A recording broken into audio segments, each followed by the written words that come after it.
Arratsaldeon eta ongi etorri guztioi. Erdaraz emango dugu hitzaldia, sarreratxo bat. Aurkezpena egiteko sarreratxo bat, eta pixka bat euskaraz erabiliko dut, gero ja gaztelerara pasatuko naiz. Eusko Kultur Fundazioak antolatu du ziklo hau, hitzaldi ziklo hau, beste elkarte batzuekin, eta hor dituzue zeintzuk diren elkarteak eta zikloaren bai datak eta bai gaiak eta hizlariak nortzuk diren.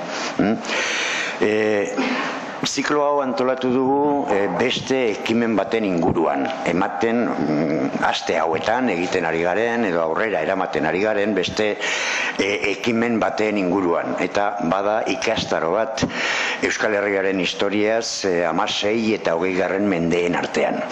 Eta hori izena eman dutenentzat da, matrikulatu direnentzat, eta horren inguruan pentsatu genuen horrela irekia ciclo.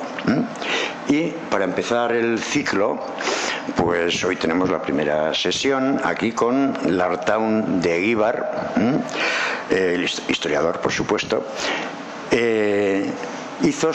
Para presentaros un poco quién es, hizo su tesis doctoral en Deusto sobre las instituciones forales de Vizcaya en el siglo XIX. Y hoy día está trabajando en la Universidad Pública de Navarra, dando clases, y ha dado una de las asignaturas Historia del Derecho y de las Instituciones. O sea que es un experto en el tema del que se va a hablar hoy. En general, sus trabajos, partiendo de su tesis inicial, de su tesis doctoral, ha publicado un libro en el año 2009 en FEDAF, Representación y representatividad en las instituciones de gobierno del señorío de Vizcaya en el siglo XIX. Ha publicado luego otro libro ya centrado en Navarra, junto con otro autor, con Jean-Baptiste Bussaal, publicado en 2006, Las instituciones del Reino de Navarra en el debate histórico-jurídico de la Revolución Liberal. Un tema francamente interesante desde un punto de vista de la evolución del tema de las...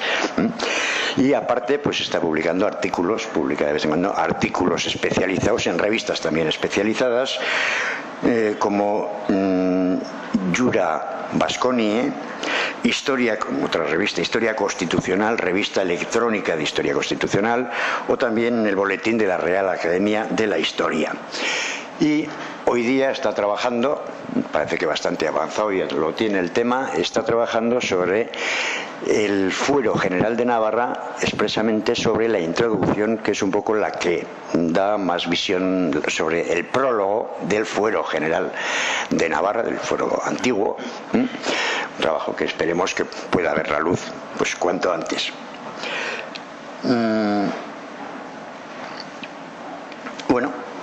Pues Mili Esker, muchísimas gracias, y tuya es la palabra para... Muy bien. Buenas tardes. Voy a hablar de los fueros entre dos guerras. No son las únicas que tienen lugar en el siglo XIX, que es un siglo bastante revuelto.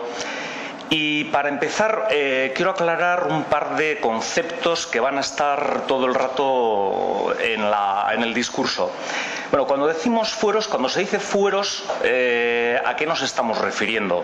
Fueros se utilizó mucho en el siglo XIX, la palabra así, tal cual, fueros, con el sentido de otra expresión que también se utiliza, régimen foral, que suele ser más actual, el uso digo, sistema foral también se suele utilizar.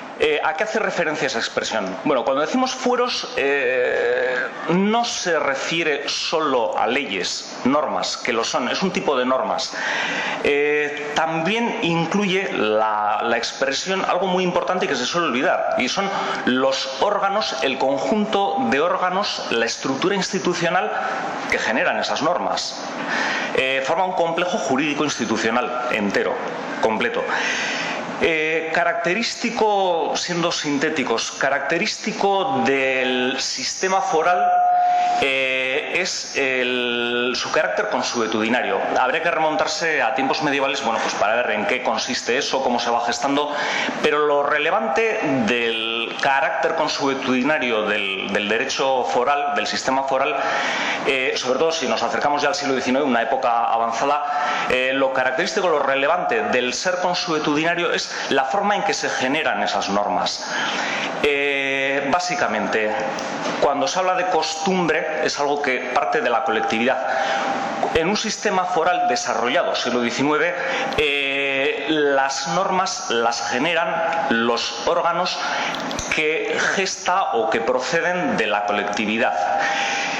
Por contraposición, hay que tener en cuenta, el otro polo son los reyes, los príncipes, los monarcas, que también generan sus órganos asesores, que también pueden generar normas, pero en un sistema como el foral están sometidos y limitados a los órganos, hay diversos mecanismos, a los órganos que crean derecho.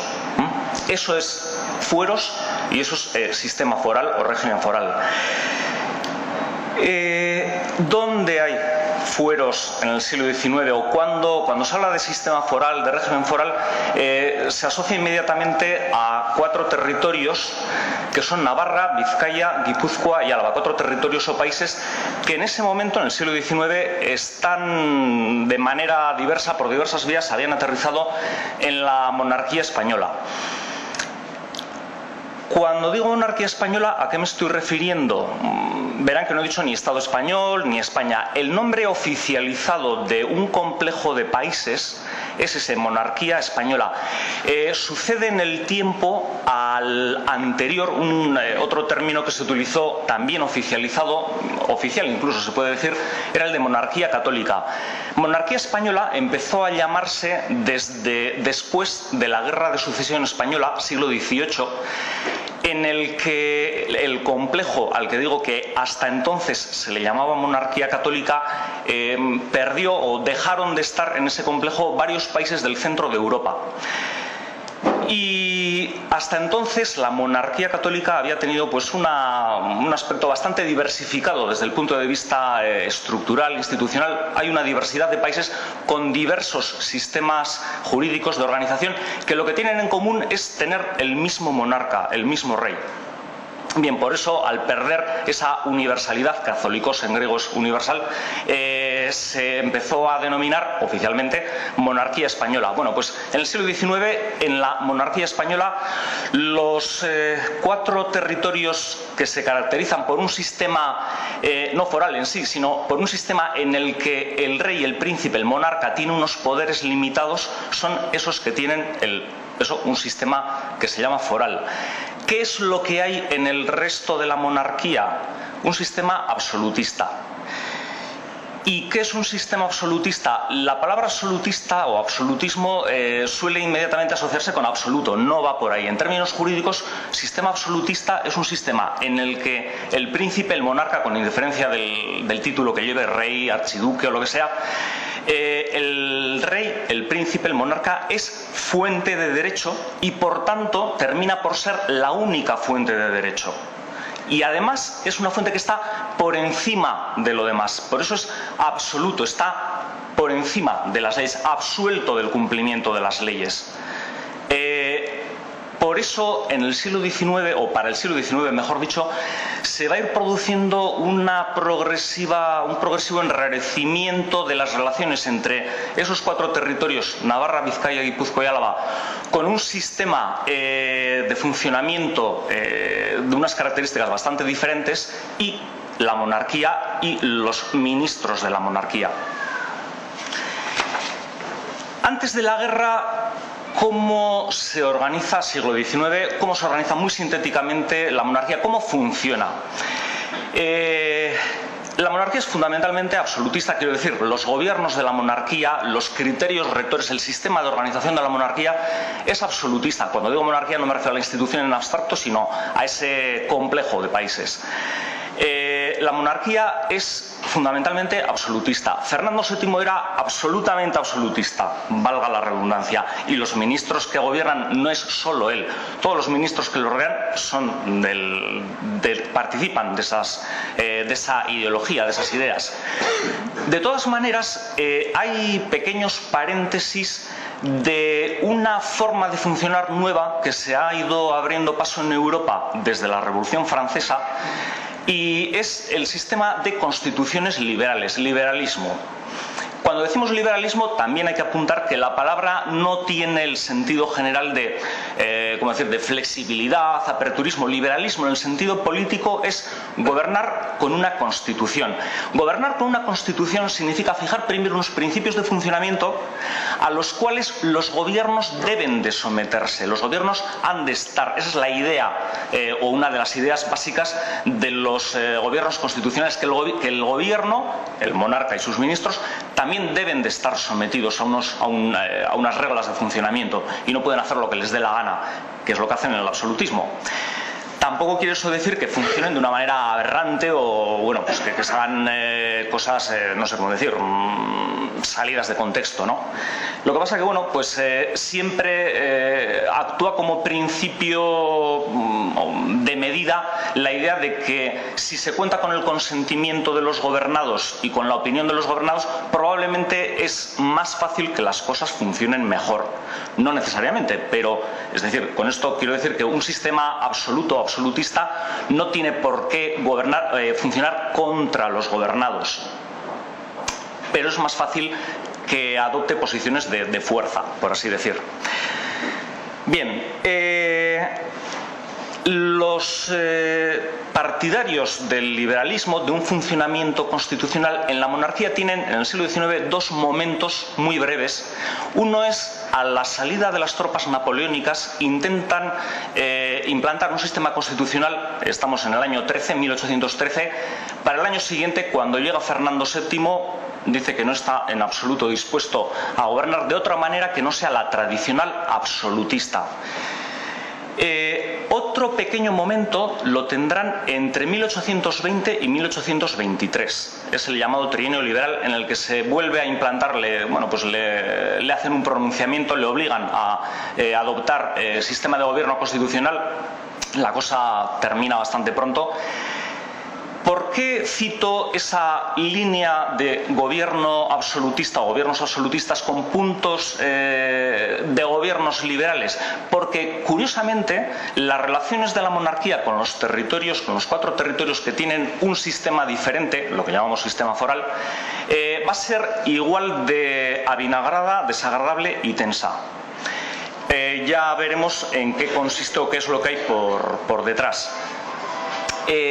A pesar de esa afinidad inicial o teórica de principios, las cosas no funcionan nada bien con los gobiernos liberales de la monarquía.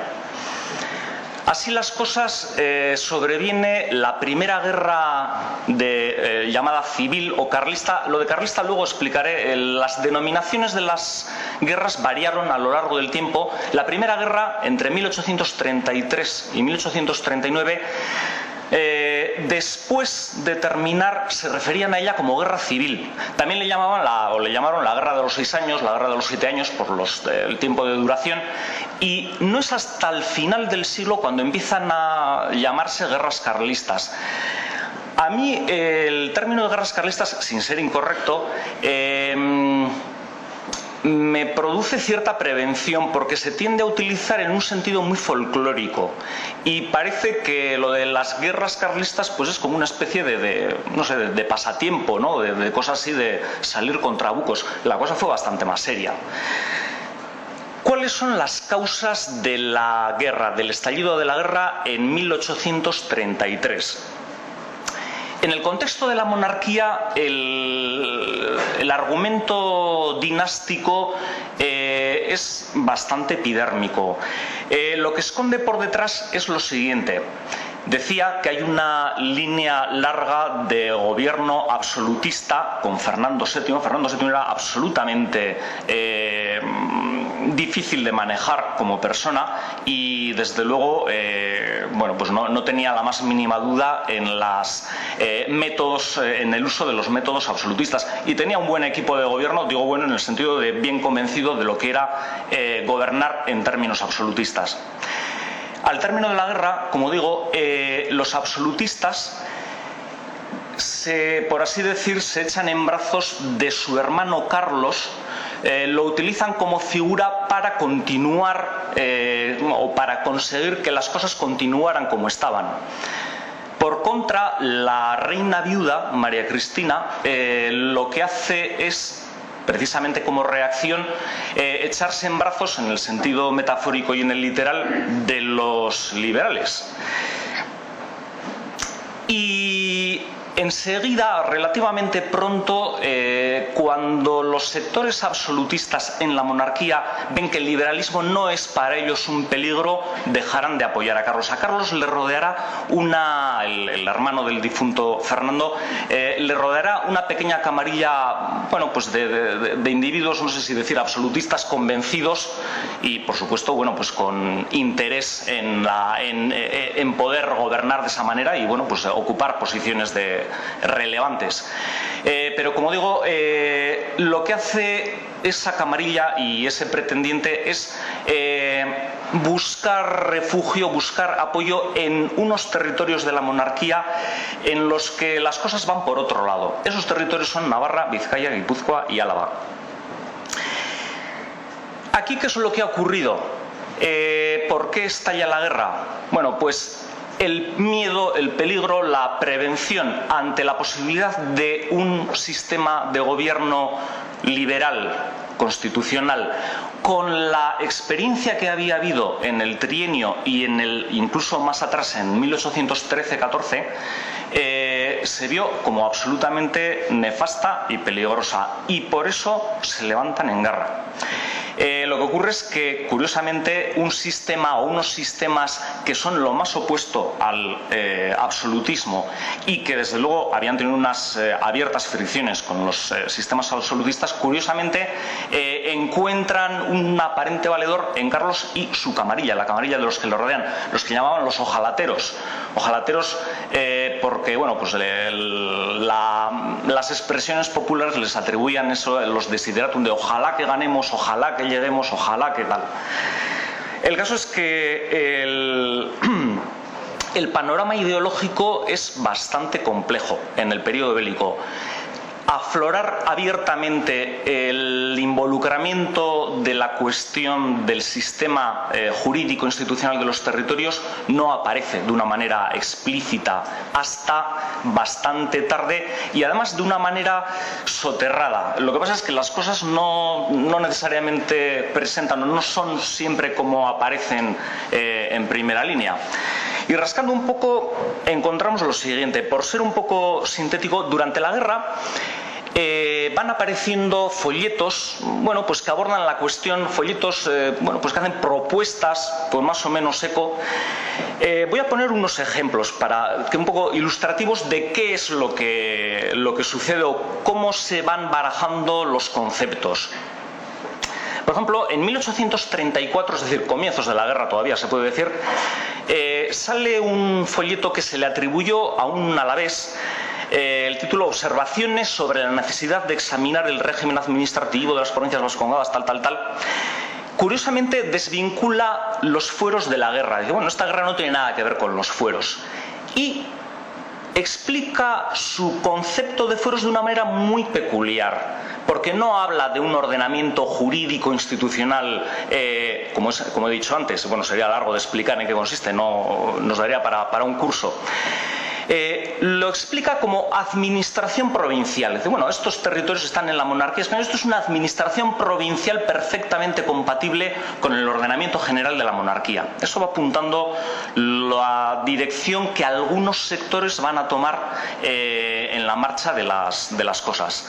Un poco más tarde hay otro folleto que va por el estilo. Este es de un vizcaíno que hizo larga carrera después en la administración de la monarquía.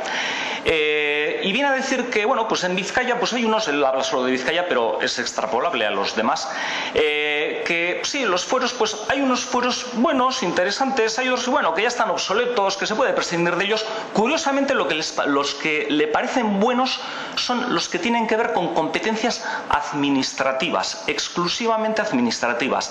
Nada que tenga que ver con derecho político, sistema institucional, en fin, se puede hacer un largo añadido. Y entonces dice, estos son los elementos a conservar, los administrativos. Andando la guerra, ya avanzada la guerra, prescindo, por ejemplo, quizás le sonará Agustín Chao, que era vasco, pero no de estos territorios, y bueno, pues habla del componente nacional, considera el que tiene la guerra. Curiosamente, hay otro folleto de 1838 que de alguna manera le viene a dar la razón. Es un folleto que escribe alguien que no es de aquí.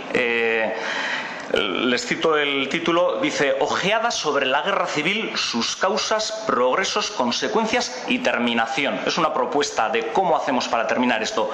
Y la firma es por un español. Bien, nada afectó a sistema foral ni cosa que se le parezca. ¿Qué es lo que plantea en síntesis este folleto? Dice, bueno, lo que hay que hacer es forzarles a la integración bloqueándoles, haciéndoles imposible continuar con su sistema, con el sistema jurídico foral. Es muy significativo, por ejemplo, en uno de los pasajes habla de, dice, es que ¿qué van a hacer? Una nueva Bélgica. En el contexto europeo, Bélgica, lo que hoy en día es Bélgica, un estado independiente, en este momento es cuando se hace independiente. Bien.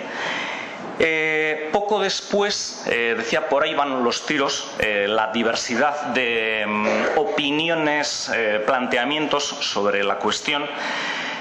Poco después hay una proclama de Espartero. Espartero es el general comandante al frente de las tropas cristinas, es decir, de las tropas del gobierno de la monarquía, el gobierno cristino.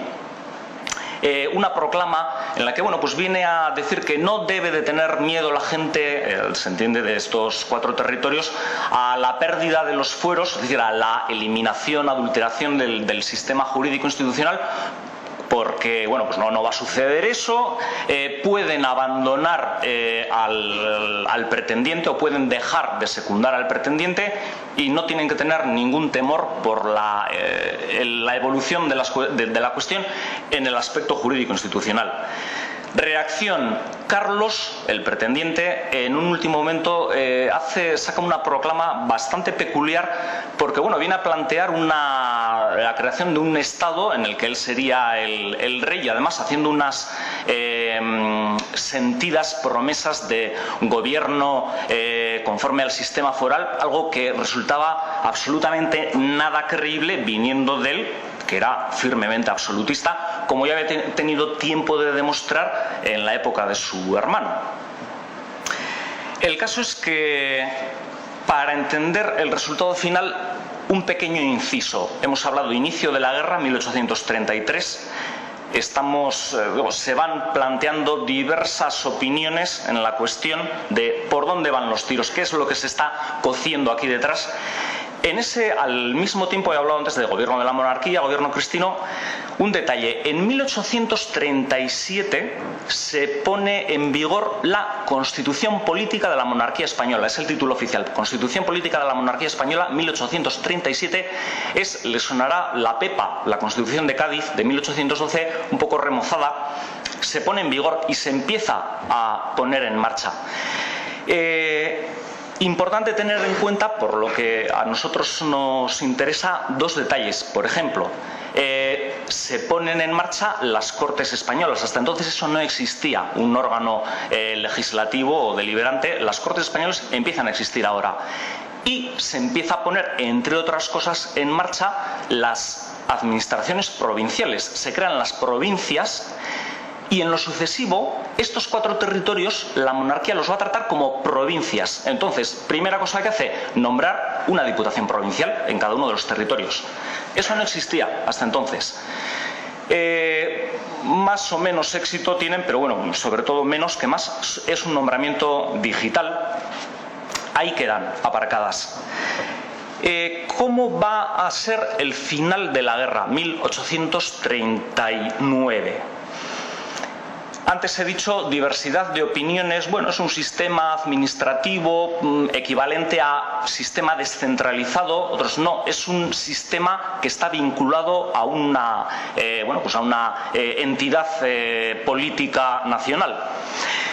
En pleno 1839, a las puertas de terminarse la guerra, en agosto, un diputado provincial, es decir, de estas diputaciones provinciales que había nombrado la monarquía, que bueno, pues no tienen mucho margen de maniobra, pero ahí están nombradas, un diputado de la Vizcaína, Manuel Urioste de la Herrán, eleva a las Cortes una exposición, y insisto en que es un diputado provincial porque significa que es un afecto o afín a los planteamientos constitucionalistas liberales de la monarquía.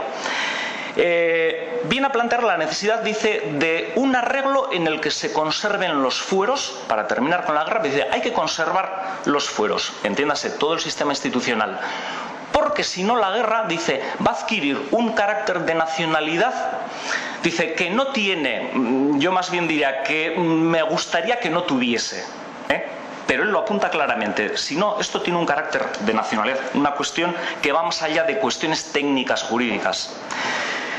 El caso es que el fin de la guerra, o para el fin de la guerra, lo que se plantea es lo siguiente.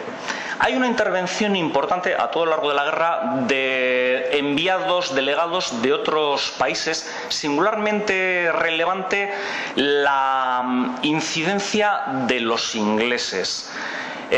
Lord John Hay, que luego fue ministro de la corona, digo la británica, por ejemplo, pues eleva una serie de informes al Parlamento y demás, y es uno de los que recomiendan, tenía su peso, su ascendiente, es uno de los que recomiendan vivamente al gobierno de la monarquía que se declare de una manera abierta que no va a haber ningún problema con el sistema foral, que garantice la continuidad del sistema jurídico institucional de los territorios para eliminar o para quitar cualquier tipo de base o de apoyo a Carlos. A él le interesaba, como inglés también, que de ninguna de las maneras hubiese, por supuesto, ni un gobierno de corte absolutista en la monarquía, ni que se organizase un nuevo país que a lo mejor les iba a ser un poco difícil de controlar, sobre todo si podía tener veleidades absolutistas con otros gobiernos, léase, por ejemplo, los alemanes. En fin, el juego de piezas internacional también tiene su influencia. Así se llega al Convenio de Vergara. El Convenio de Vergara, antes se ha hablado de Urioste de la Herrán a las puertas del final de la guerra. El Convenio de Vergara al final se firma al final de agosto, el último día, penúltimo día creo que es, de agosto. Después le sigue el abrazo conocido. En el Convenio de Vergara el texto viene a tener como 15 capítulos, una cosa así. Solo el primero hace referencia a sistema foral. Todos los demás tienen que ver con el ajuste de los, sobre todo de oficiales, cosas así, la posibilidad de integrarse en las tropas regulares con mantenimiento de sueldo, grados, etcétera. ¿Qué es lo que dice el primer artículo y que además va a ser el detonante de que se termine la guerra? Pues es muy curioso porque digo que es el único que hace referencia, pero es el primero que hace referencia a los fueros. Lo hace de la manera más extremadamente alambicada posible. Les voy a leer el enunciado y verán que les va a costar entenderlo. No es por falta de entendimiento, es porque realmente es difícil de entenderlo. Piensen ustedes cuando se lo leen a las tropas y se lo leen a la gente, lo que podrían llegar a pensar escuchando esto. ¿Qué es lo que dice? Pues dice así: el capitán general don Baldomero Espartero recomendará con interés al gobierno, de la monarquía se entiende, el cumplimiento de su oferta de comprometerse formalmente a proponer a las Cortes españolas, la concesión o modificación de los fueros. Si se dan cuenta, ahí se están metiendo como equivalentes palabras que no tienen nada que ver. Pero Pero esto se entiende, es curioso, se conoce un pequeño borrador, un texto que se preparó, traducido, digamos, versión en euskera para dárselo a conocer a las tropas. Hay que tener en cuenta que importantes contingentes no solo de tropas y de gente, pues no entendían otra cosa. Y desde luego esto, incluso con amplios conocimientos de lengua castellana, es difícil de entender. Pues hay un borrador, como digo, que hace la traducción no es muy feliz, pero en síntesis viene a decir algo así como: el capitán general Baldomero Espartero dice que se van a conservar los fueros. Nada que ver, nada que ver. Lo cierto es que lo toman en serio. Bien, terminada la guerra, va a venir en las Cortes españolas una ley. Es conocida por su fecha de promulgación, la ley de 25 de octubre de 1839, que en algunos casos se considera actualmente parcialmente o relativamente en vigor. La gestación de la ley fue muy controvertida en las Cortes. Hubo debates, hubo sus más y sus menos, y digo, en las Cortes españolas. ¿Por qué? Había diversidad de opiniones sobre cómo actuar, si de una manera drástica o ir esperando a que la marcha de los acontecimientos hiciese ver a los habitantes de los 4 territorios lo estupendo que sería integrarse en el sistema constitucional de la monarquía, por decirlo en términos asépticos. El contenido es breve. Al final resultó una ley con 2 artículos. El primero dice, el enunciado es conocido, dice: se confirman los fueros de las provincias vascongadas y de Navarra sin perjuicio de la unidad constitucional de la monarquía. Luego esto daría lugar a diversidad de entendimientos. El segundo artículo lo que hace es llamar a conversaciones para negociar, una reforma de los sistemas, dice, conforme a las necesidades de la actualidad, los intereses de la monarquía, negociar una reforma. Oficialmente, en los 4 territorios se recibió así con gran alegría, se consideró un acta adicional a la Constitución entonces vigente, y luego se siguió considerando, cuando hubo después nuevas constituciones, se siguió considerando acta adicional. Se consideró que era una suerte de excepción de sistema, es decir, aquí rige un sistema distinto, sin que eso signifique que dejemos de pertenecer a la monarquía. La monarquía española sigue conservando un carácter confederativo. Es la idea que se dio aquí. Curiosamente, solo hay una persona, que yo sepa por lo menos, que dice algo muy diferente.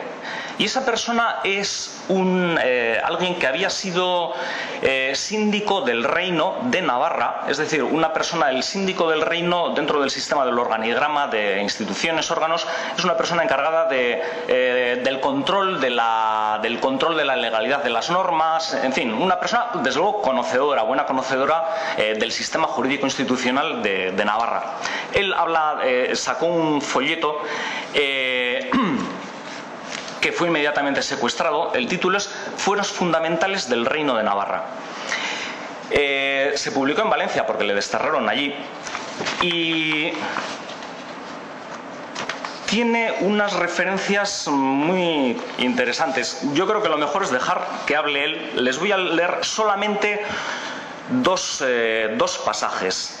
Dice, acerca de la ley, antes esa ley de 25 de octubre de 1839, que les he dicho que tenía 2 artículos, dice: esta ley destruye la existencia, cito literal, destruye la existencia de por sí y como reino independiente de Navarra.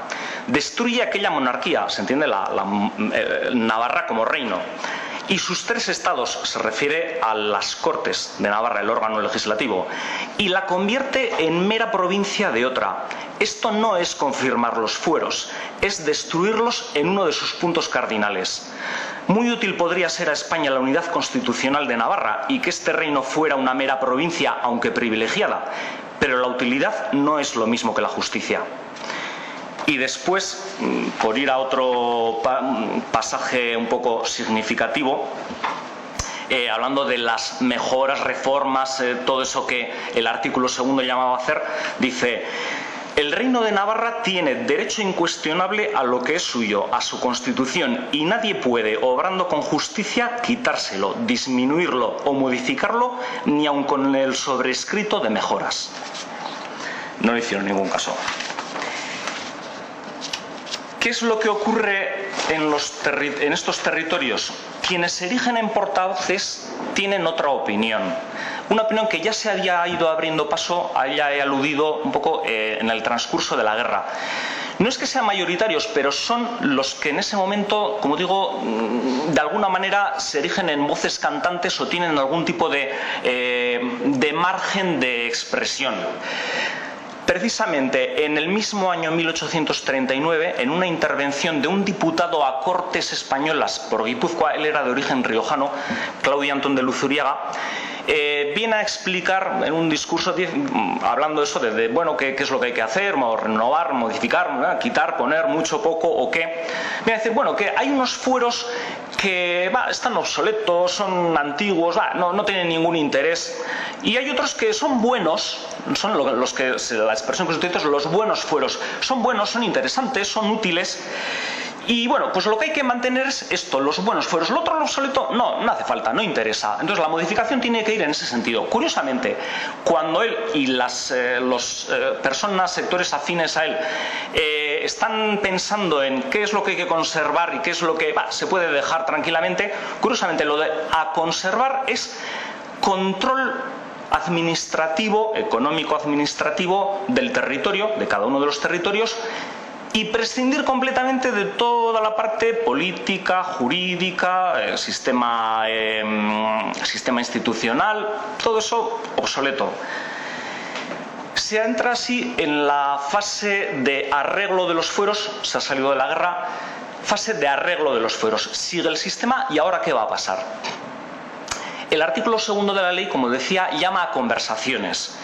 Entonces, bueno, pues empieza a plantearse el envío de comisiones. El gobierno de la monarquía reclama el envío de comisiones pues para hablar, a ver cómo se hace con los sistemas forales, el sistema foral, para actualizar. Lo que pasa es que los entendimientos son muy diferentes de la idea de actualizar. Hay que tener en cuenta una cosa. En el gobierno de la monarquía, en este momento, durante largo tiempo, se produce unos vaivenes, unos saltos entre dos facciones, son todos moderados. El carlismo, en el sentido antiguo, deja de existir, no tiene expresión institucional. Lo que hay, las disputas entre sectores que pugnan por hacerse con el gobierno, por recibir el encargo de formar gobierno, son moderados, los que se llaman liberales moderados y liberales exaltados o progresistas. En punto a negociaciones, conversaciones sobre el tema foral, como antes les decía, ¿cuál es la diferencia entre ellos? Los moderados prefieren actuar, seguir con cierta cautela, observar la cosa sin precipitarse. Los progresistas se caracterizan por prescindir absolutamente de maneras, ni de formas, ni de cuidados. La cosa es, esto tiene que ser así y tiene que ser así. Es decir, absoluto eliminación de regímenes institucionales diferentes en la monarquía, diferentes del que para la monarquía han diseñado. Y en estas, en el año 40, sube a la regencia Espartero, el capitán general que había, digamos, liderado y llevado las tropas gubernamentales en la guerra, en la pasada guerra, el que había hecho, el que se comprometía formalmente a recomendar con interés lo de la conservación o modificación de los fueros. Espartero es exaltado, progresista exaltado.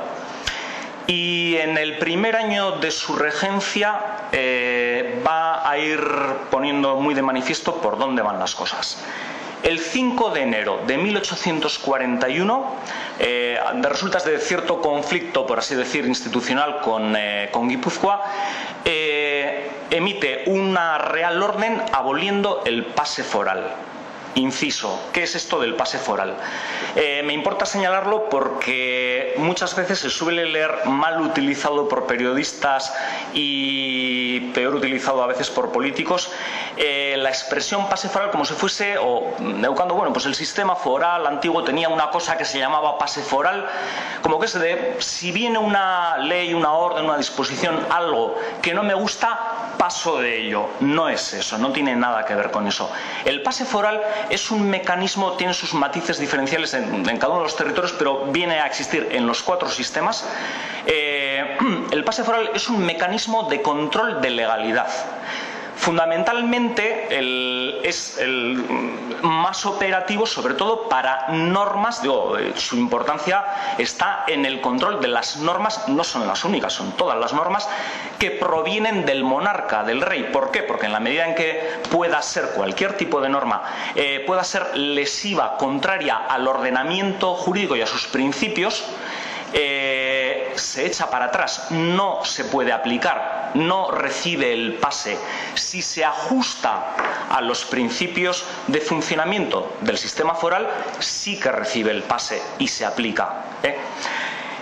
Con esto quiero decir eso, que es un sistema, un mecanismo de control de legalidad. Un detalle, no quiere decir que porque sí todas las normas provenientes del titular del territorio, que en esta época es el mismo de la monarquía, no quiere decir que sistemáticamente sean rechazadas, simplemente que deben de pasar ese control de, digamos, entre comillas, constitucionalidad.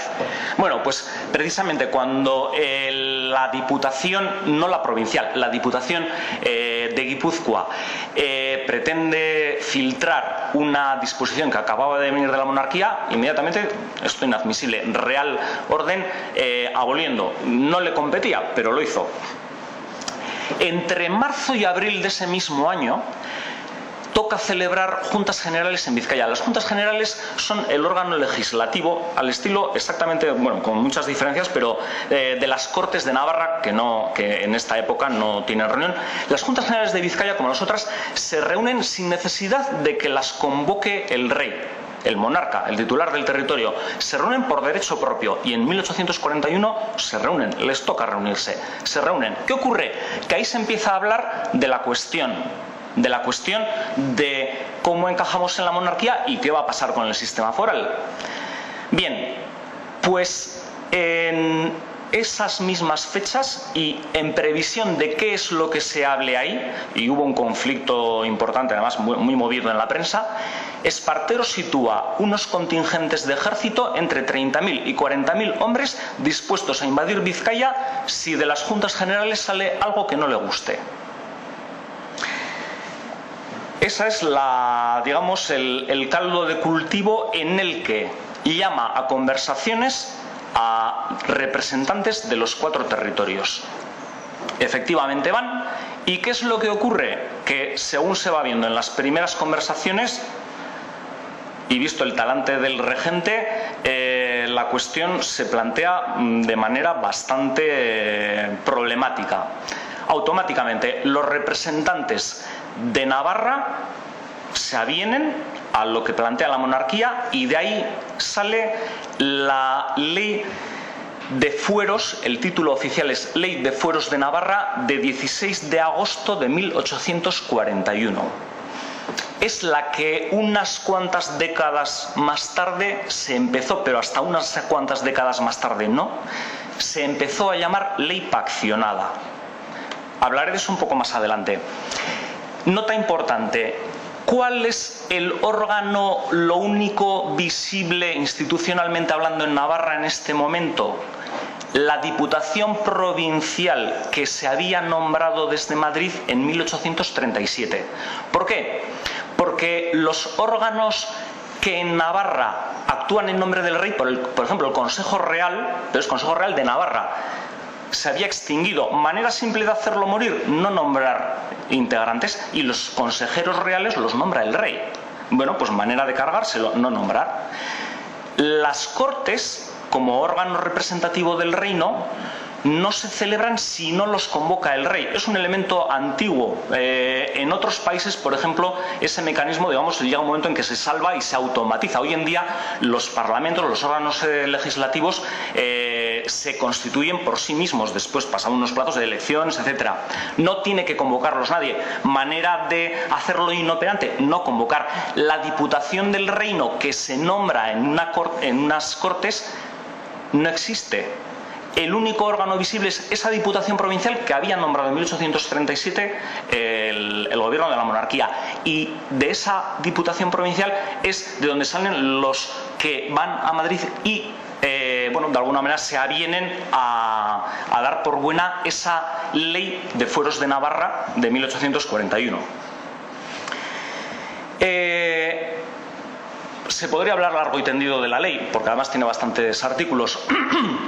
En síntesis, ¿qué es lo que hace convertir Navarra en una provincia de la monarquía en la que desaparecen todos los elementos institucionales y jurídicos que existían, con una diferencia respecto a esas otras provincias que se acaban de diseñar, que antes no existían, en la monarquía? Y es que, como hacerse cargo de un país entero y verdadero, aunque no sea muy grande, no es tarea fácil, se le encomiendan a la Diputación Provincial la gestión económica y administrativa con las competencias. Y bueno, mientras tanto resolvemos cómo van las cuestiones, lo que antes en cuestiones de gestión económica y administrativa hacía el Consejo Real y la Diputación del Reino, ahora que lo haga la Diputación Provincial. Pero ojo, esa Diputación Provincial es conforme al diseño, al sistema provincial español. No tienen nada que ver con los órganos antiguos. El sistema de funcionamiento, las leyes que se van a ir aplicando son las generales de la monarquía, el sistema de organización de ayuntamientos, etcétera, etcétera, etcétera. Bueno, así entra Navarra en una dinámica de funcionamiento nueva. Por ejemplo, desaparece, no dicen Navarra deja de ser un reino, dicen en Navarra no habrá virrey. Bueno, es una manera indirecta y sutil de decirlo. ¿Qué va a pasar con el resto de los territorios? Antes he hablado de las tejemanejes, las disputas en el gobierno de la monarquía entre moderados y progresistas. Bueno, pues en octubre hay un intento, un amago de quitarle de en medio a Espartero, bueno, parece que tiene cierto eco. Procuraron buscar ciertas simpatías en los territorios vascos, realmente no lo tuvieron, pero lo que hicieron fue pues viajar por aquí, andar por aquí, intentar mantener sus contactos. Espartero lo utiliza como excusa y decir, bueno, esto es un nido de conspiradores y además el sistema jurídico de esos territorios lo que hace es favorecer la conspiración. Real Decreto aboliendo el sistema jurídico institucional de Vizcaya, Guipúzcoa y Álava. Bien, ¿qué sucede desde aquí, 1841, hasta el comienzo de la Segunda Guerra en torno a 1870? En Navarra, como he dicho, se va poniendo en marcha ese nuevo sistema, se va sustituyendo lo que existía antes y se va poniendo en marcha algo que no existía tampoco en la monarquía, que es todo el sistema constitucional liberal con leyes de ayuntamientos, organización de ayuntamientos. Piensen, por ejemplo, leyes electorales censitarias, es decir, el sistema de participación en elecciones, tanto a niveles locales como para envío de diputados en Cortes españolas y demás, es midiendo los niveles de riqueza. No participa todo el mundo, solo los que alcanzan unos niveles de riqueza. En Vizcaya, Guipúzcoa y Álava se aprovecha, hay un pequeño intervalo de intento de progresiva implantación de ese sistema constitucional, pero se aprovecha la caída de Espartero, que también a su vez cae unos años después, en 1843, para pedir del nuevo gobierno moderado de la monarquía la derogación de ese decreto abolitorio que ellos llamaban el tiránico decreto. Y efectivamente lo consiguen en 1844, pero es una reposición parcial. se eliminan o no se dan por repuestos aspectos que tienen que ver con cuestiones de carácter constitucional, por ejemplo, de control de legalidad, ese tipo de cuestiones. Solamente aspectos administrativos. Siguen existiendo las instituciones forales, pero digamos con un recorte, incluso una autolimitación de funciones. Y se va dejando que entren, que se vayan poniendo en aplicación cierto tipo de leyes. Luego apuntaré algunas de ellas. Mientras tanto, se vuelve a seguir planteando la cuestión del arreglo. Bueno, pues como sigue vigente pendiente lo del arreglo de los fueros, la acomodación del sistema jurídico institucional de esos territorios dentro de la monarquía, pues se llama conversaciones, se habla. La dinámica siempre es, teniendo en cuenta que los gobiernos de la monarquía son inestables, la dinámica siempre es, bueno, pues intentar dar largas, meter miedo, de, bueno, es que no se puede hacer esto porque, claro, ¿qué va a pasar con la gente? No lo van a admitir. De hecho, no se suele admitir. En las juntas se procuran acallar las opiniones que muy excepcionalmente suelen emitirse en las juntas generales. El caso es que en ese aplazamiento, a mediados de siglo, por un lado voy a apuntar a la opinión que se baraja en la monarquía. Se van dando, bueno, se va aceptando mal que bien, yo digo, por esas inestabilidades, una idea que apunta a alguien que además era originario de Vizcaya, José de Mazarredo, capitán general. Curiosamente, en la correspondencia que mantiene con el presidente del Consejo de Ministros en 1852, justo en ese momento es Juan Bravo Murillo, que creo que tiene calle en Madrid. Bueno, pues le dice una cosa muy curiosa, digo por significativa. Cito literal. Dice, bueno, aquí vamos a dejarnos de zarandajas. Literalmente, con los pueblos se debe hacer lo que con los niños, imponerles lo que más les conviene. Ese es el espíritu que se baraja en los círculos de la monarquía. Ahora bien, como digo, hay sucesiones, caídas. En 1853... mediados del siglo, se ha llegado a ese sistema híbrido, se conservan algunos elementos económico-administrativos, otras cosas de mucha más sustancia no. En 1853 es ministro de la Gobernación un individuo procedente de Guipúzcoa, Pedro de Egaña.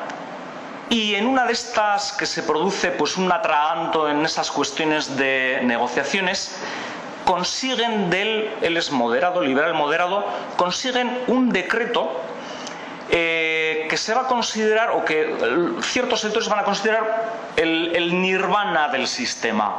Y es un decreto en el que se estabiliza, se da por regularizado el sistema de funcionamiento tal y como está en ese momento. A partir de ahí, ¿qué va a suceder o cómo van a desarrollarse las cosas entre esa década de los 50, 60 hasta el comienzo de la Segunda Guerra? Bueno, pues por ejemplo, las grandes leyes de organización municipal son las de la monarquía. La Ley de Ayuntamientos de 1845 se implanta en estos territorios. Decía, es un sistema censitario de participación muy reducida. Piensen por contraste, el panorama es heterogéneo, pero hay muchos ayuntamientos que son concejos abiertos. Bueno, pues con las leyes municipales españolas se convierten en ayuntamientos de participación reducida. La gestión local está automáticamente supervisada por órganos superiores. Hasta entonces habían tenido una autonomía importante los municipios.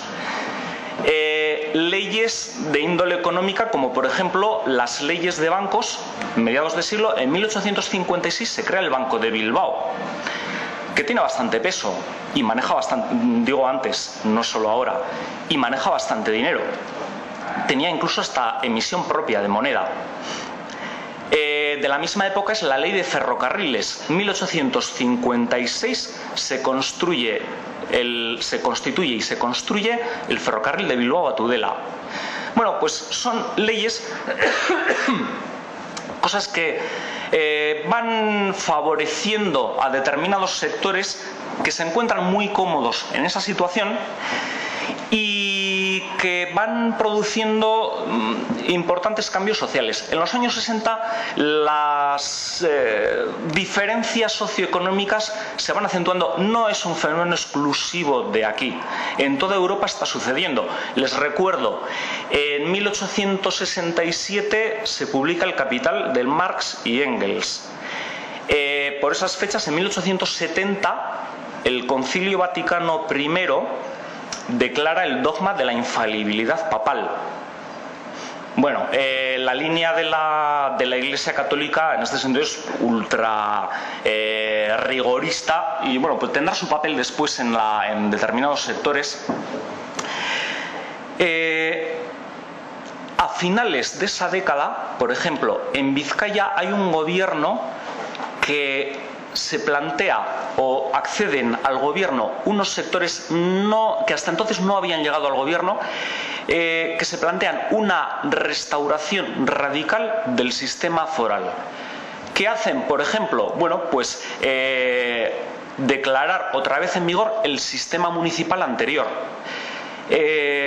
Declarar o plantearse la configuración de un sistema educativo no controlado por la monarquía.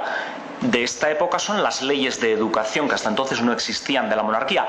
No solo regular la educación, es además controlarla, Entonces ese aspecto negativo va entrando ahí. En 1870, con otras personas se renueva el programa. Automáticamente es destituido por la monarquía. Y así se entra en la segunda guerra.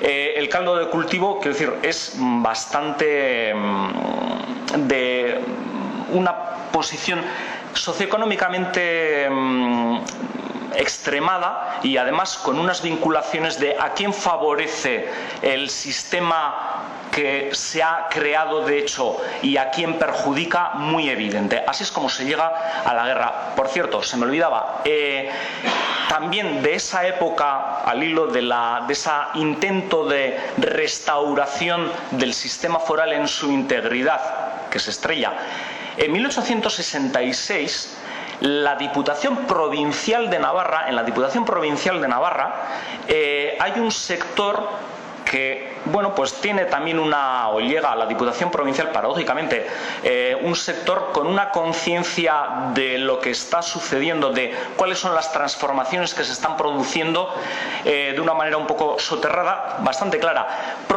La Diputación Provincial de Navarra propone a las diputaciones no provinciales, a las diputaciones de fuero, por así decirlo, a los gobiernos de los otros 3 territorios, les propone un plan de actuación conjunta, lo propone Navarra, y bueno, pues las provincias hermanas, etcétera, etcétera, muy significativo. Tiene que ver con sanidad, creación de estructuras sanitarias comunes. Claro, hay que tener en cuenta que para eso hay que poner fondos, creación de hospitales, demás, sistema educativo superior, y organización, por ejemplo, reorganización, sin plantearse en principio la revocación, eliminación del sistema de administración de justicia, que es el de la monarquía, reorganización de los partidos judiciales. La monarquía se cuidó muy mucho, por ejemplo, de inscribir dentro de la audiencia de Burgos a los territorios de Vizcaya, Guipúzcoa y Álava. Por su lado, Navarra tenía su propia audiencia. Bueno, lo lógico y sensato sería, teniendo en cuenta que subsisten, hasta tanto no se modifiquen, los derechos, el sistema de derecho civil foral, lo lógico sería que como audiencia territorial actuase la de Pamplona, porque el sistema es igual o similar, por lo menos, en los 4 territorios y no la de Burgos. Bien, como decía, todas esas cosas se van al traste y en los años 70, en 1870, estalla de nuevo la guerra. Bueno, hay unos conatos, unos progresivos levantamientos, la cosa se va caldeando. Se declara abiertamente la guerra ya para los años 70, comienzos de los 70. La guerra termina en 1876. Es más corta que la anterior. En parte se jalea, en parte hay un sector numéricamente escaso, pero bueno, pues que tuvo su influencia en el estallido de la guerra, un sector ultracatólico que bueno, pues estaba o quería instrumentalizó o pretendió, intentó instrumentalizar el caldo de cultivo existente en estos territorios para intentar dar un vuelco en la monarquía. Hay que tener en cuenta que en 1868 se había proclamado la República Española, le habían mandado de viaje a Isabel. En 1870 salió bastante mal. En 1870 vuelven a instaurar la monarquía en la persona de Amadeo de Saboya, y bueno, pues todos esos tejemanejes ideológicos que hay ahí, un sector ultracatólico pues intenta instrumentalizar, como digo, la dinámica de estos territorios para intentar influir y llegar al gobierno de la monarquía. En realidad, lo que en estos territorios había no era estrictamente, ni mucho menos religioso. No había divergencias ni problemas de naturaleza religiosa. Sí, los había sociales, pero además vinculados a los cambios, las transformaciones en la estructura político-institucional. Una evidencia en Navarra desde 1841, que se había estabilizado la situación jurídico-institucional con esa ley de fueros. También estalla la guerra, y no de manera escasa, además. Precisamente por esa razón hay intentos de algunos individuos, algunas personas, de separar la cuestión de la guerra de la cuestión de los fueros, para que todo siguiera igual. En 1871 hay un individuo al que le encargan, y hace gustosamente una exposición, un folleto, explicando lo de la ley de 1841. Ese individuo es Pablo Ilarregui, que había sido miembro de la comisión que en 1841 había ido a negociar o a hablar, mejor dicho, con Espartero. En ese folleto, Memoria sobre los fueros de Navarra, es donde por primera vez habla, dice, bueno, ahí hicimos un pacto, salvamos lo que se podía salvar, y empieza a hablar de ley paccionada. Lo hace después de que todos los demás de la comisión se han muerto y ya nadie le puede contradecir ni decir otra cosa diferente. Y empieza a plantear eso, la idea de que, bueno, pues es que Navarra ha pactado con el gobierno de la monarquía y ya está perfectamente encauzado todo.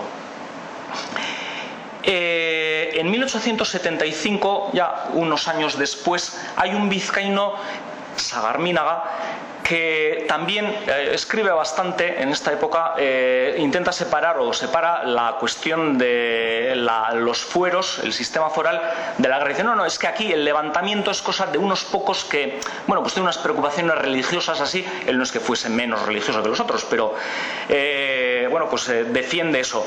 Y al terminar la guerra, en 1876, después de que en la monarquía se hace una leva general y se manda todo el contingente del ejército a ocupar estos territorios, se empieza a plantear que, bueno, que en realidad ahí lo que ha habido es solamente una insurrección de algunos que, bueno, pues tienen unas ideas religiosas un tanto peculiares, pero que no tienen nada que ver con los territorios. Y se empieza a hablar por eso de guerras carlistas, para desvincular la cuestión del sistema jurídico institucional del conflicto bélico.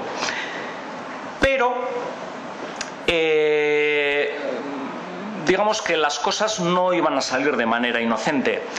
Ese mismo año hay un diputado que no es de aquí, diputado en las Cortes Españolas, que viene a plantear lo siguiente. El diputado Navarro Rodrigo, en una intervención, se ha terminado la guerra, el territorio está militarmente ocupado, y dice así, cito literalmente, dice: los fueros sostienen el patriotismo éuskaro. Que no queden en manos del gobierno autorizaciones que puedan dejar en pie lo que de ninguna manera debe subsistir, esto es, la organización foral. Dice, lo que hay que hacer es favorecer que se implante una estructura que favorece la y cito literal, la nacionalidad española. Implantando el sistema constitucional se favorece la nacionalidad española. Esto lo dice un diputado en Cortes, digo, no es de aquí. Resultado, la ley de 21 de julio de 1876, con la que se termina por cerrar el ciclo, de una manera también al estilo de lo que había hecho la llamada ley paccionada desde ese momento, que no lo había sido, en 1841, el desmontaje de todo lo que podría subsistir. La interpretación, lo que se llama la interpretación auténtica, la dio el propio presidente del Consejo de Ministros, Cánovas del Castillo, en las Cortes. Fue requerido, bueno, ¿está seguro de qué es lo que se va a hacer aquí? Y, como digo, la interpretación auténtica es cuando un legislador dice expresamente cuál es el sentido de una norma. Bueno, pues ¿qué es lo que dice? Que por derecho de guerra se cambia el sistema jurídico institucional de estos territorios. A modo de epílogo, el mismo Sagarminaga, que por cierto era del partido afín a Cánovas del Castillo, el mismo Sagarminaga en 1878 dice lo siguiente, digo, insisto, es del partido, él es vizcaíno, pero es del partido de Cánovas del Castillo.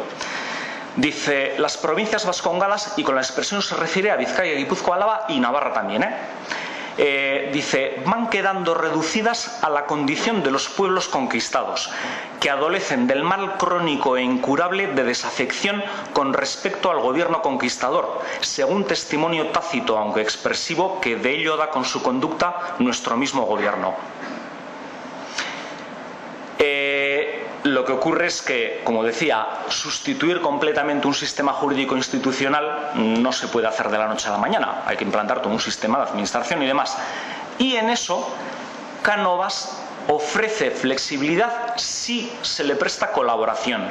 Y hay sectores que, ante lo que se venía encima, aceptan colaborar. ¿Cuál es la contrapartida? Que el control económico administrativo de los territorios permanezca en manos de las nuevas instituciones provinciales, nuevas, en Navarra ya llevaba algún tiempo, de las instituciones provinciales que se crean. Es el sistema de conciertos y convenio económico administrativo. Y de allí hasta ahora. Bueno, pues ahora, si quieren, no sé, podemos comentar o hablar o pulir aspectos. Mila esker, benetan interesgarria izan da, eta, bueno, si hay preguntas, sería interesante siempre, y supongo que algunos tendréis algo que comentar, que plantear. Sí. Has explicado cuando había alguna actuación de alguna personalidad, lo que se hacía, casi siempre has dado los nombres. No has dado el nombre del síndico que actuó. Bueno, el síndico era Ángel Sagaseta de Lurdoz. Justo uno, digamos, si relevante, pues ese más que otros.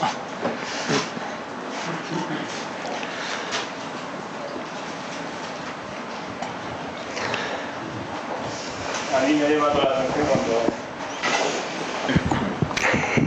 Yo creía que los liberales era lo que entendemos hoy por liberal, un poco más social, ¿no?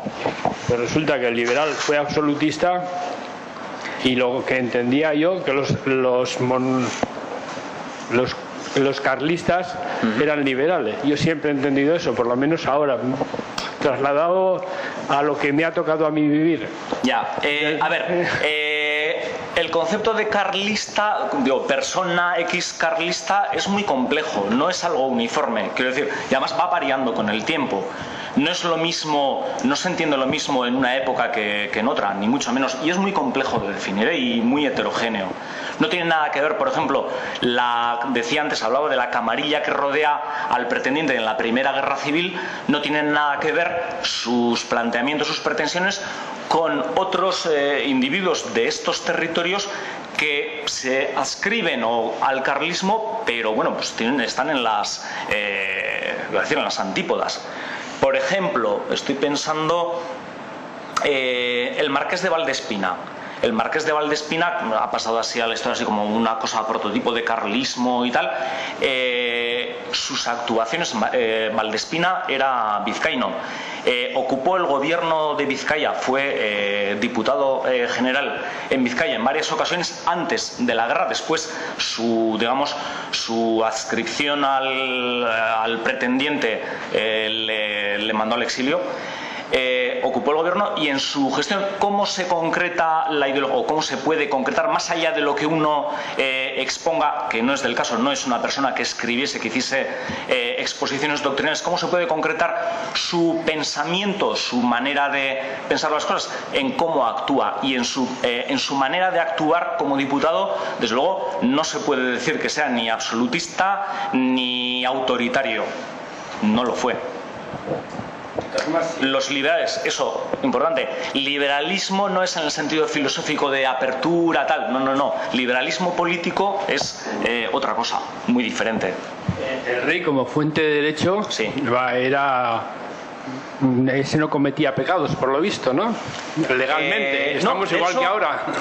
De hecho, en su máxima expresión, en los sistemas absolutistas, se considera que como el rey es fuente de derecho, cualquier cosa que provenga de él o de sus ministros, por el mero hecho de venir de él, aunque sean abusivas y aunque sean injustas, son legales y deben de cumplirse. Y no existe posibilidad, por supuesto, ni de control, ni siquiera de réplica. Esos son los sistemas absolutistas. Ya, pero el rey era liberal, entonces. ¿En qué sentido?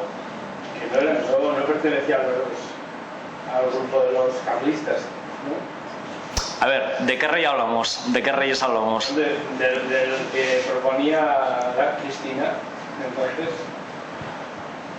Es que no entiendo.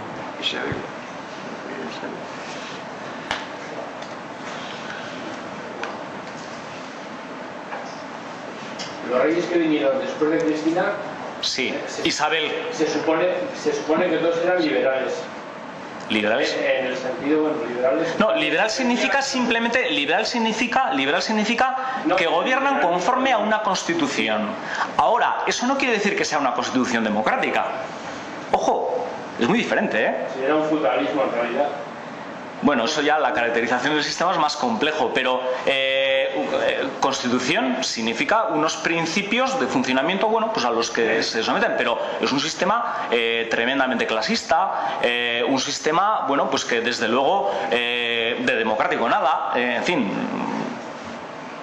Ahora, tiene no sé cómo decir, la ventaja, por ejemplo, en un sistema constitucional liberal, el gobierno está obligado a dar cuenta de sus actuaciones a las Cortes. De ahí la inestabilidad, por ejemplo, de los gobiernos de la monarquía, porque, bueno, pues en cuanto perdían la mayoría parlamentaria, no en el sentido actual, sino simplemente de lograr adhesiones de más o menos mayoritarias, pues quedaban en el aire.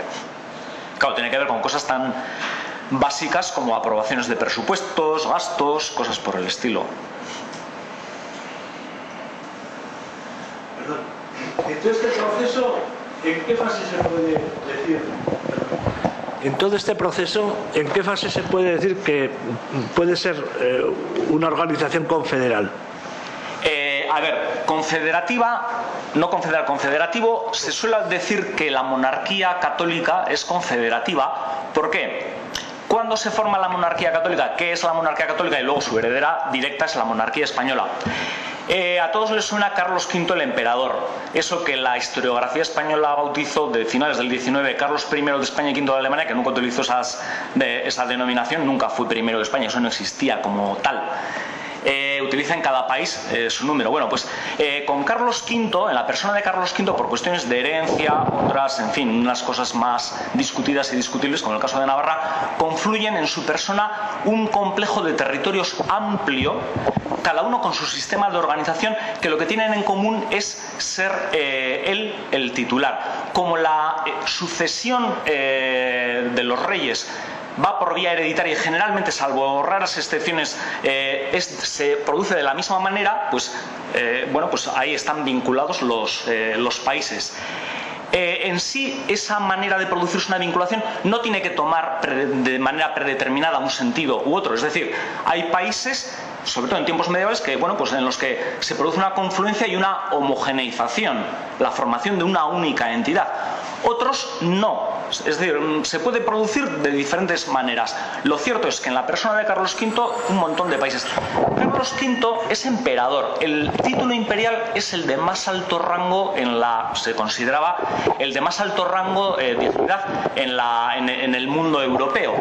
Entonces, bueno, pues él oficialmente es el César, el emperador, que además es titular directo de un montón de territorios, de un montón de países. Cuando se separó la titularidad imperial de la posesión de ese amplio conjunto de países, de personas, en la persona de Felipe II, su hijo, la titularidad imperial se fue para otra rama, porque acabó hasta el gorro de las cuestiones religiosas y demás. Bueno, a lo mejor separar.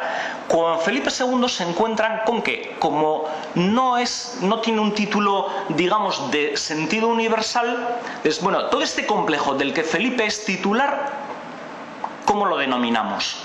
Y acuñaron, además, en competición con ese título imperial, acuñaron el término monarquía católica. ¿Por qué? Porque los países están distribuidos por todo el mundo. Por ejemplo, monarquía católica es Castilla, pero también es, por ejemplo, los Países Bajos, tan monarquía católica como Castilla, porque parece que es que Castilla es la reina de ese espacio. No es así. Tan monarquía católica como Castilla era, y por los mismos cauces jurídicos, los Países Bajos. El Ducado de Milán, por ejemplo, Luxemburgo. ¿Qué es lo que ocurre con la Guerra de Sucesión Española en 1714? Bueno, por una serie de cuestiones, hay países que salen de la monarquía, de ese complejo. Y a partir de ahí es cuando se empieza a llamar monarquía española, porque queda centrado más hacia el occidente europeo. Salen, por ejemplo, decía antes, los Países Bajos, tanto los del norte ya de derecho como los del sur, Bélgica, Luxemburgo, Milán, el Ducado de Milán, el Reino de Nápoles, que será tan monarquía católica como los demás. Bueno, pues salen de la monarquía. Y a partir de ahí se empieza a hablar de monarquía española. Eso sí, los tratados que dan cauce a ese rediseño, ahí hay intereses también de otras monarquías, bueno, pues por a ver qué países salen de la monarquía, cómo se reorganiza el mapa europeo, ¿no? El juego de influencias, de poderes, de pesos. Sigue manteniendo ese cierto carácter confederativo, pero de una manera más reducida. ¿Por qué? Porque si antes la diversidad de países era muy evidente, el sistema jurídico de los Países Bajos pues es diferente del de Castilla, diferente del de Navarra, puede ser más o menos absolutista o más o menos, no sé cómo decir, democrático, vamos a decir. Pero, bueno, es diferente. Bueno, pues, digamos, queda reducido, pero sigue existiendo. Lo que pasa es que los países más notoriamente diferentes con respecto de todo lo demás son Navarra, Vizcaya, Guipúzcoa y Álava. ¿Por qué?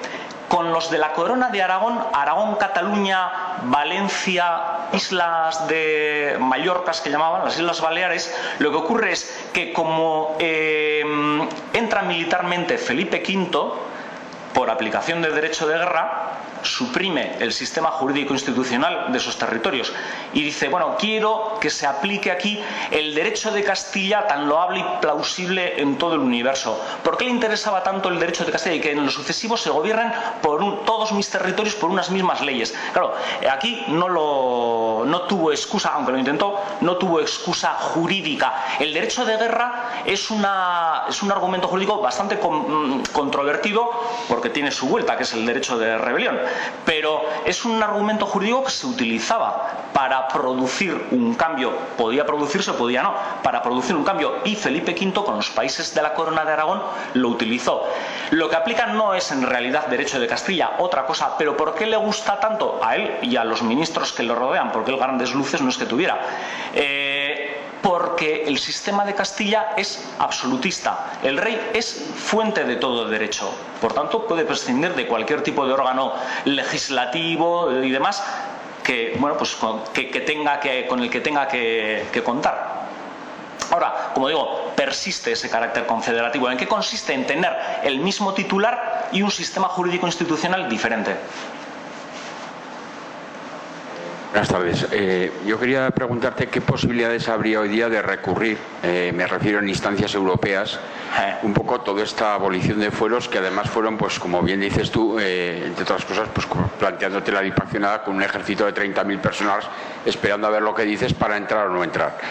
Entonces, bueno, hay cierta ilegalidad en la forma de hacer los pactos, es decir, un pacto que para mí no sería válido. ¿Habría alguna posibilidad, por lo menos jurídica, remota, aunque sea, de intentar, vamos a hacer la devolución de parte de esos fueros o de esto? No sé si me he expresado bien.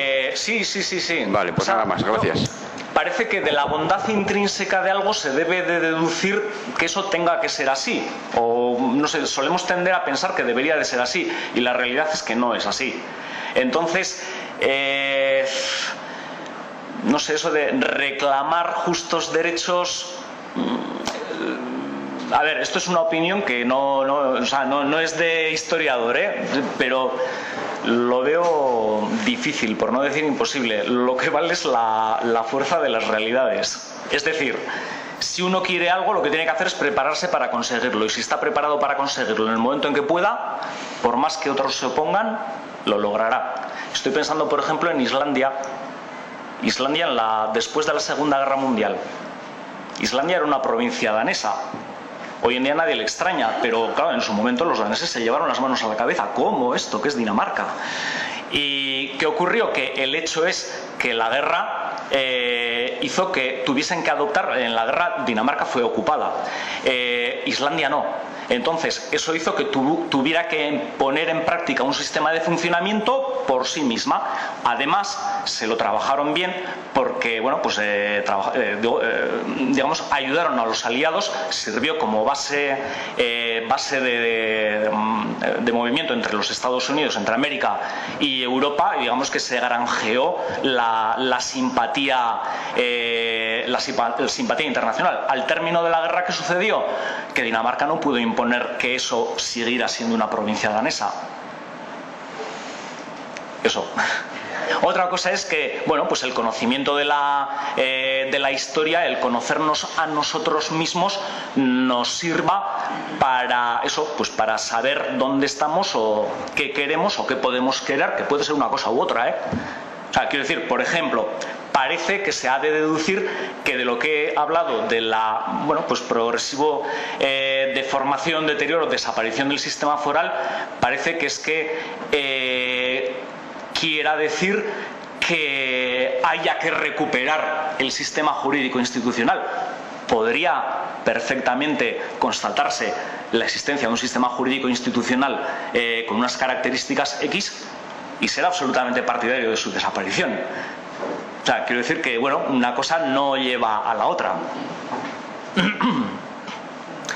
Es lo que pasa cuando se dice que vivimos en el régimen foral superactualizado, ¿no?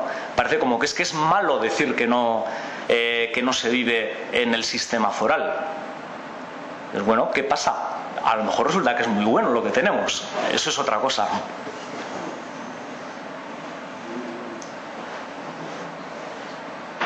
Sobre la intención que había al principio de no solo mantenimiento o lucha por los fueros y tal, sino incluso también por volver a reconquistar la independencia. Incluso no había quien proponía si Zumalacárregui se ponía a la cabeza y admitía... Claro. Es bueno, que, a ver qué nos cuentan de eso. Hablar de sistema jurídico institucional, los fueros, es en parte es un gran eufemismo para no mentar esa bicha. ¿Por qué? Porque el hecho de que exista un sistema jurídico institucional corresponde a un país. Si existe sistema jurídico institucional es porque existe un país. Entonces, un país se entiende independiente. Claro, cuando se está hablando de actualizar, reformar, como decía Sagaseta de Lourdoz, con el envoltorio de mejora y modificación, se está pretendiendo vender otra cosa, que es la desaparición de Navarra como país. Eso lo decía él. Ahí está. Por eso digo que hablar de fuero, régimen foral o sistema institucional, bueno, que si está bien, que si está mal, claro, es que eso comporta su existencia o no existencia, comporta la existencia o no existencia de un país. Tuvo mucho peso, tuvo mucho peso, no sé, tuvo una influencia grande como para arrastrar esa misma idea. Sí, en las dos guerras, de hecho, la línea se va abriendo, aunque no se manifiesta de una manera explícita, solo en informes reservados y algunos que otros folletos, como he señalado, la idea de, bueno, vamos a separar la cuestión de la guerra de los fueros y se acaba el tema. Entonces, cuando aparentemente se garantiza el mantenimiento del sistema jurídico institucional, bueno, se acabó la guerra. Pero ¿qué es lo que ocurre? Que decir mantenimiento del sistema jurídico institucional, en teoría parece significar, o parece que debería haber significado, seguir estos territorios bien en la monarquía española, bien con su sistema confederativo. Es decir, la monarquía que haga lo que quiera. De hecho, ya había quienes decían, si quieren ustedes tener un sistema constitucional, perfecto, nosotros ya tenemos el nuestro.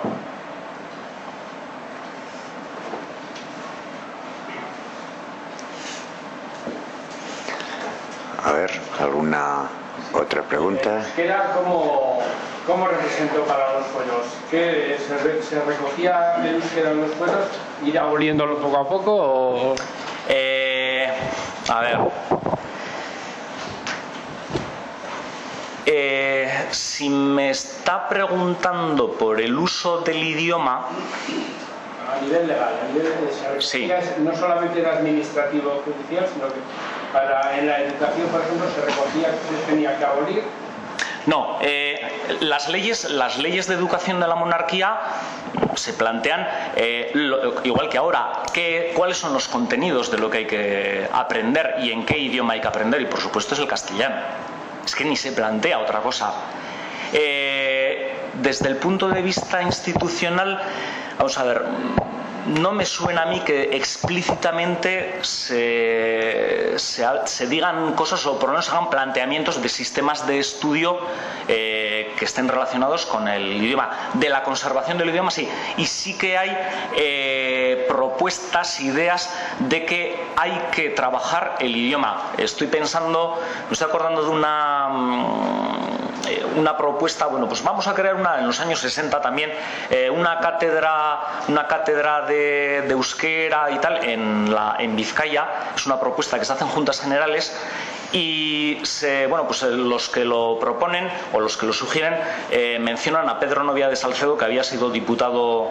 Él no habla de euskera, pero bueno, era un gran propulsor de la cuestión. Decía, porque es axioma de todos conocido que allá donde se pierde la lengua de los pueblos se pierde la nacionalidad. Eso empieza a ser, o de eso se empieza a tener conciencia. Y se empiezan a hacer cosas. Lo que pasa es que, claro, el margen de actuación, primero, tener un sistema de educación reglado y demás es algo que empieza a existir ahora. Por otro lado, es decir, el pensar cómo tenga que ser, claro, viene un poco por detrás. Iba a decir, no les da ni tiempo a pensar en eso.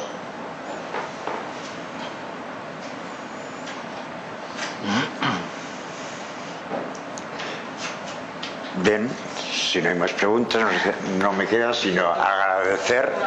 Sí. A mí me gustaría saber si tú has dicho en 1841 sí. Navarra pierde la autoridad de reino, ¿no? Por así decirlo. Sí. Y luego, en la ley del mejoramiento del fuero, que se hace aquí y no se le pregunta al pueblo, y ahí, ¿qué pérdidas de derechos? Porque se supone que cogen cogen la ley paccionada esta. Sí, sí, oficialmente es una actualización. Y durante el franquismo tampoco se tocó, ¿no? O sea, y entonces me gustaría saber, a ver si ahí se siguen perdiendo derechos o a ver cómo estamos hoy en día, porque es la que está vigente, ¿no? Cuando se utiliza la palabra derecho tiene dos acepciones. Una es el sentido subjetivo, otra es el sentido objetivo. ¿Qué es esto? No es lo mismo decir tengo derecho a algo que decir un sistema de derecho. De lo que estamos hablando cuando se dice pérdida de derechos, cuidado, no es que haya pérdida de tener derecho a algo, lo que hay es un sistema que no es sistema jurídico propio, es un espacio encajado en otro, como provincia, ahora como autonomía. Por mucho que se quiera apellidar de foral, si se cogen los textos, o sea, es cuestión de comparación, se cogen los textos, se comparan, con independencia de que ponga foral, los contenidos, naturaleza competencial, etcétera, etcétera, son eso. En un sistema de Estado español, pues más o menos descentralizado, que eso es otra cuestión, ¿verdad? Cómo se organice, pero, o sea, no significa más que eso, no significa recuperar.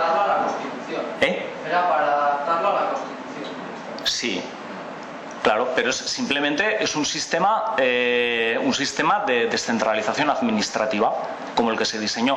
En el siglo XIX, la idea, o una de las ideas de cómo se tienen que organizar los estados es centralizada. Es decir, la idea es que para que un estado funcione tiene que estar centralizado el sistema de toma de decisiones. Por eso, toda la red de diputaciones provinciales y demás, de lo que se encargan y de lo que se tienen que ocupar es de hacer de correas de transmisión, de lo que se decide arriba y de subir la información de abajo, subirla arriba. Son correas de transmisión. En el siglo XX cambia esa idea, empieza a entrar, a abrirse paso la idea del principio de subsidiariedad. Entonces, ¿en qué consiste eso? Bueno, pues que lo mejor es que las instancias de gobierno, administración más cercanas a los ciudadanos se encarguen de todo lo que puedan, porque van a hacerlo mejor cuanto más cerca estén que cuanto más alejadas estén. Y ahí entronca la idea esa de descentralización administrativa. Entonces, con la tapadera de la descentralización administrativa, pues enmascara lo de fueros igual a descentralización administrativa. No. Porque podía el régimen foral ser absolutamente absolutista. No lo era. Por eso tenía los problemas que tenía con el gobierno de la monarquía.